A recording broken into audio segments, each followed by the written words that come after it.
Japan has announced it will give the Philippines new ships to boost Manila's capacity to patrol its waters. In the vast waters of the West Philippine Sea, where fishing boats, foreign warships, and Coast Guard vessels cross paths every single day, the battle for presence, protection, and national pride is quietly unfolding. Now the Philippines is gearing up for one of its biggest maritime upgrades yet. With Tokyo's shipbuilding expertise and Manila's growing need for long-range patrol assets, a new generation of powerful offshore vessels is taking shape. These aren't just ships. They're endurance platforms built for high-stakes encounters, disaster response, and safeguarding some of the most hotly contested waters on the planet. As the Teresa Magbanua class steps into the spotlight, these massive 96-meter workhorses promise greater range, tougher resilience, and mission endurance that could redefine the Philippine Coast Guard's footprint in the region. From helicopter-capable decks to expanded crew quarters built for weeks at sea, each vessel signals a major shift toward a more confident, more capable maritime force. This is the story behind the ships designed to watch over thousands of islands, stand firm in contested waters, and carry the weight of a nation's security far beyond the shoreline. The Philippines is taking another major step to strengthen its maritime security, formally inviting Japan's Mitsubishi Shipbuilding to construct 5 new Teresa Magbanua-class patrol vessels, large modern offshore ships designed to expand the Philippine Coast Guard's capabilities. The invitation, reported by defense analyst Herbie_ on X on January 5, 2025, follows the opening of a new competitive bid under the country's ongoing Maritime Safety Capability Improvement Project. These new ships, each a 97-meter multi-role response vessel, MMRV, are part of Phase 3 of the program, which is primarily funded through a long-term loan from the Japan International Cooperation Agency, JICA. If completed, the Coast Guard's fleet of large offshore vessels will grow from 2 to 7, marking one of the most significant expansions in its history. Like the first 2 vessels already in service, the 5 additional MMRVs will follow the design of the Japanese Kunigami-class patrol vessels, known for their endurance, stability, and multi-mission flexibility. These ships can support law enforcement missions, search and rescue operations, maritime domain awareness patrols, and humanitarian assistance during disasters, capabilities increasingly vital in the West Philippine Sea and across the country's extensive maritime territory. The bid opening signals that Phase 3 has officially moved from the political and funding approval stages into full industrial execution. Everything from the vessel's design and construction to systems integration, sea trials, crew training, and final delivery will be packaged under a single unified program.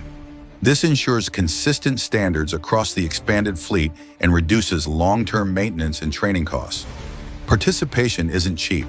Mitsubishi Shipbuilding, which built earlier ships for the Philippines, must provide major financial guarantees, including a 50,000 pesos CUP Cuban peso access fee for bid documents, a 841.845 million yen bid security, roughly several million USD.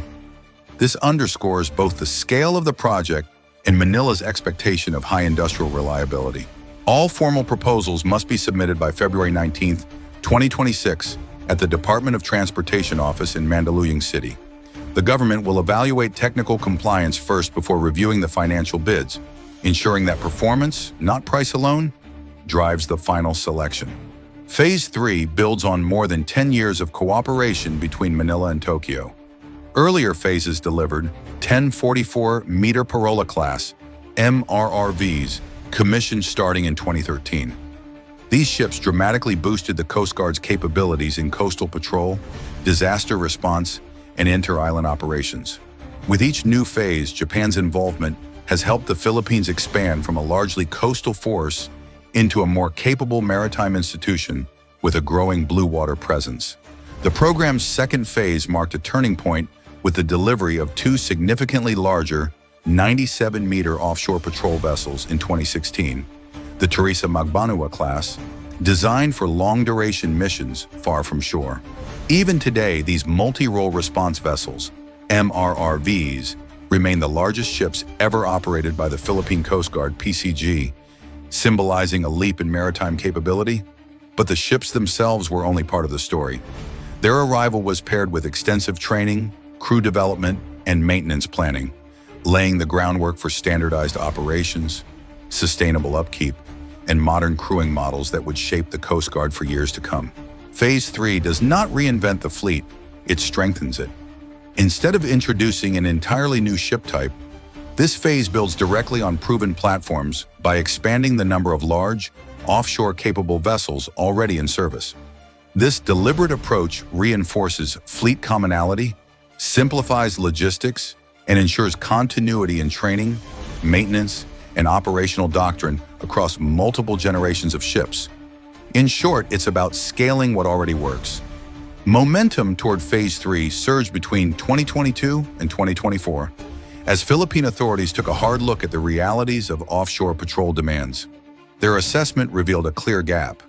Two large vessels simply could not provide continuous coverage, sustained endurance, or simultaneous presence across multiple regions.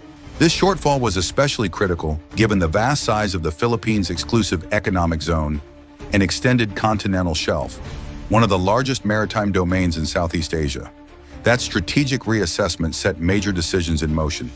In November 2023, the National Economic and Development Authority formally approved Phase 3, paving the way for financing. By June 2024, the Philippines signed a Japanese loan agreement worth 64.38 billion yen, roughly equivalent to 24.5 billion Cuban pesos, cementing international support for the expansion. The full project cost was established at approximately 29.3 billion Cuban pesos, with the remaining balance covered through Philippine counterpart funding. Beyond ship construction, the program emphasizes long-term sustainability. Integrated logistics support, personnel planning, and lifecycle management are core components, with projections calling for about 380 crew members to operate the 5 vessels. Each ship is expected to remain operational for around 30 years, supported by a preventive maintenance strategy refined during earlier phases of the Maritime Safety Capability Improvement Project, MSCIP. The new vessels under Phase 3 will closely follow the proven design of the Coast Guard's existing Teresa Magbanua-class ships, BRP Teresa Magbanua, MRRV 9701, and BRP Melchora Aquino, MRRV 9702, which themselves are based on Japan Coast Guard's Kunigami-class patrol vessels. This design continuity ensures reliability, operational familiarity, and mission readiness, while dramatically increasing the PCG's ability to project presence, respond to incidents, and safeguard national maritime interests far beyond the horizon. Both ships come in at roughly 96.6 meters long with an 11.5 meter beam, displacing about 2,260 gross tons, making them some of the largest and most capable vessels in the Philippine Coast Guard fleet. They're powered by 2 high-output diesel engines that generate a combined 13,200 kilowatts, pushing these ships to speeds of around 24 knots. At cruising pace, they can travel more than 4,000 nautical miles and stay on station for over 15 days, giving the Philippines the endurance needed for blue water patrols far from the mainland. Although based on Japan's Kunigami-class design, the Philippine Teresa Magbanua-class ships include a number of important upgrades tailored for long-duration missions. Their interior layout features larger crew accommodations and expanded operational spaces, making them better suited for extended deployments in the West Philippine Sea. The vessels also include a central hangar and redesigned funnel layout to support an Airbus H-145 helicopter, replacing the smaller boat and crane system used on their Japanese counterparts. Due to Japanese export restrictions, the Philippine variants are delivered without the autocannon armament found on Japan's own patrol vessels. Each vessel operates with a crew of about 67 officers and enlisted personnel, and the Philippine Coast Guard plans to install 30mm main guns and other defensive upgrades to strengthen their maritime law enforcement role over time. Since entering service in 2022, BRP Teresa Magbanua and BRP Melchora Aquino have become essential assets for the Philippines' offshore patrol and maritime security operations. The ships have taken part in disaster response efforts, routine and high-risk patrols, and law enforcement missions across the archipelago. They have also played a central role in upholding the country's presence in the West Philippine Sea, where maritime tensions remain high. For example, Teresa Magbanua has repeatedly conducted long-endurance missions near Scarborough Shoal, issuing radio challenges to foreign Coast Guard and naval units, maintaining position through harsh sea conditions, and escorting Filipino fishing boats and civilian vessels. The ship has also supported critical resupply missions to government-held maritime outposts, efforts that require persistence, range, and the ability to operate under constant surveillance and pressure from foreign vessels. Since entering service, the ship has steadily expanded its reach beyond Philippine waters. It has conducted overseas port visits, including a high-profile stop in Kagoshima, Japan, in June 2025, underscoring its growing role in regional maritime engagement. Beyond diplomacy, the vessel has taken part in bilateral humanitarian cooperation exercises, sharpening its ability to respond to real-world emergencies such as disaster relief operations in the aftermath of typhoons, earthquakes, and other natural calamities.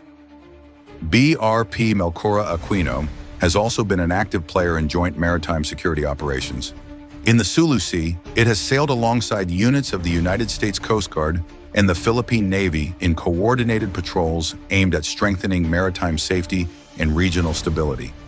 These operations have gone beyond basic patrols, integrating larger surface combatants and aerial surveillance assets, demonstrating how the ship fits into a modern, multi-domain maritime force.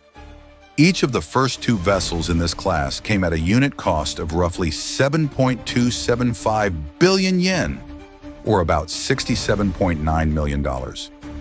While the price tag was significant, the return has been tangible. These ships dramatically improved the Philippine Coast Guard's ability to protect local fishing fleets, maintain a persistent presence at sea, and assert national jurisdiction in sensitive and contested maritime areas. In doing so, they have become more than patrol ships. They are visible symbols of sovereignty, cooperation, and the Philippines' commitment to safeguarding its maritime domain.